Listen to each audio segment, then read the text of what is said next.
आज हम लोग मैथ में जितने क्वेश्चन करेंगे उन सबकी डायरेक्टली और जो भी हम लोग बताने जा रहे हैं इन सबको हम लोगों ने पहले वाले एपिसोड में बता दिया है।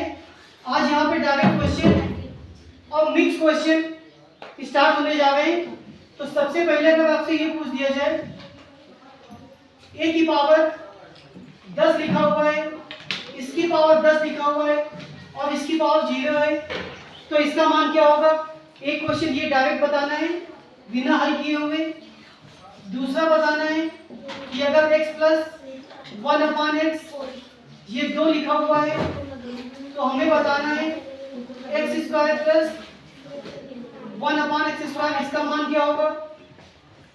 इसके बाद तीसरा क्वेश्चन बताना है कि अगर x प्लस 1/x ये 3 लिखा हुआ है तो x³ प्लस 1/x³ का मान क्या होगा।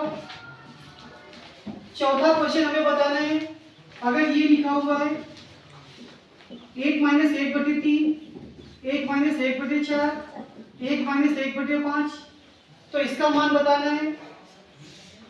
पांचवें में हमें बताना है 1 + 1/5, 1 + 1/6, 1 + 1/7 इसका मान बताना है। और उसके साथ साथ हमें ये बताना है कि 1 से अगर इसी तरह से हम लोग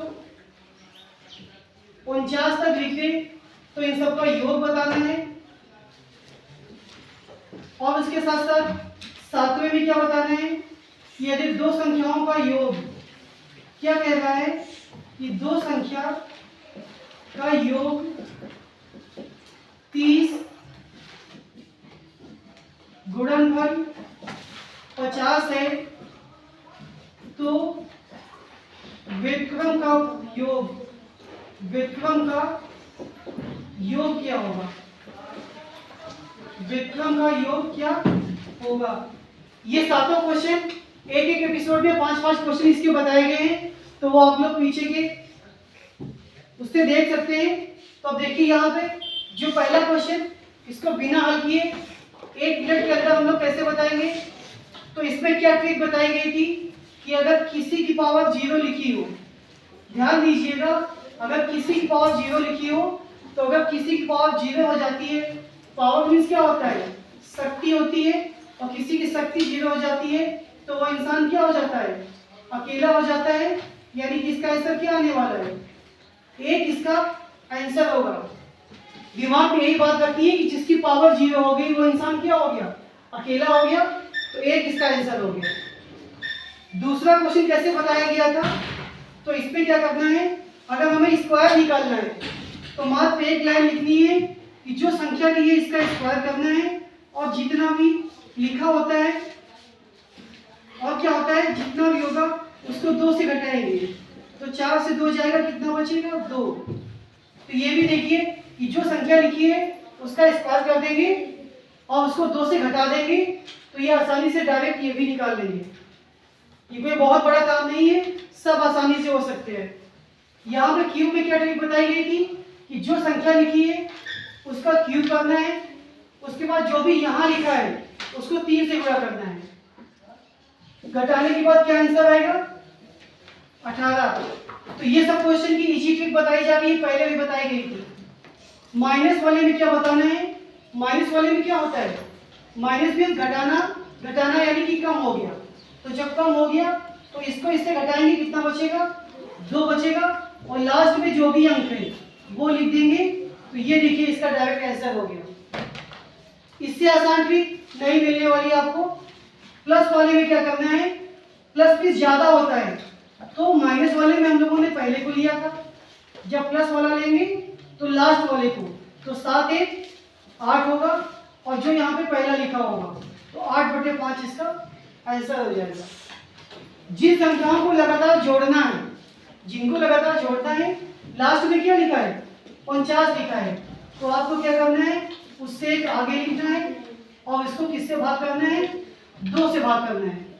जो संख्या यहाँ पे लिखी होगी उससे एक आगे करना है और उसको 2 से भाग दे देना है। इसको गुणा करेंगे 5 को 9 से 45 आएगा, 5 को 4 से 20 और 4 24 इसको 2 से भाग देना है, तो 2 से भाग देने के बाद ये 1225 इसका आंसर आएगा। इसमें क्या ट्रिक बताई थी कि संख्याओं का योग पूछे या फिर अंतर पूछे तो योग या अंतर ऊपर लिखते हैं और नीचे क्या लिखते हैं, नीचे गुणनफल लिखते हैं। 1 0 से 0 कैंसिल हो गया, क्या आ गया 3/5।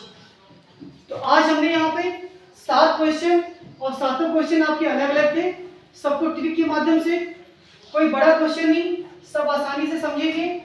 जिसकी पावर 0 होती है उसका मान 1 होता है। अगर यहाँ पे प्लस में दिया हो स्क्वायर निकालना है तो जो संख्या दी है उसका स्क्वायर करेंगे और 2 से घटा देंगे। क्यूब में क्या करना है, संख्या का क्यूब करना है और इनको आपस में गुणा करके इसको घटा देना है। माइनस वाले में जो माइनस है आपको उसको यहाँ लिखना है और लास्ट वाली संख्या ऐसे लिखनी है। प्लस वाले में जो ज्यादा है उसको प्लस कर लेना है और पहली वाली संख्या बटे में लिख देनी है।